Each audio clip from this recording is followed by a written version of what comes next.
దయచేసి ఈ రూట్లో ప్రయాణించే వాళ్ళు ఒంటరిగా అయితే ప్రయాణించద్దు. మేము ఒంటరిగా ప్రయాణం చేసి చాలా తప్పు చేసామనిపించింది. ఇది దట్టమైనటువంటి అడవి ప్రాంతం. కుక్కి సుబ్రహ్మణ్యం నుండి మైసూర్ వెళ్ళే దారి.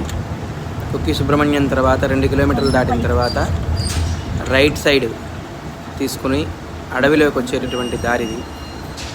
దాని ముందే బోర్డు పెట్టుంది, దాన్ని కూడా మేము లెక్క చేయకుండా వచ్చేసాం. ఈ రూట్లోకి వెళ్తున్నారు, చాలా జాగ్రత్తగా వెళ్ళండి, పూర్తిగా దట్టమైనటువంటి అడవి, ఒక్కచోట కూడా ఆగద్దు, ఆగితే ఏదో ఒక జంతువుకి బలైపోతారు మీరు అని చెప్పి రాసింది. అటువంటి సన్నివేశంలో దాన్ని లెక్క చేయకుండా మేము వచ్చేసాం. అత్యంత భయంకరంగా ఉంది, ఏ విధమైనటువంటి వెహికల్స్ కూడా ఎదురు రావట్లేదు. దయచేసి ఒంటరిగా ఈ రూట్లోకి వెళ్ళవద్దు.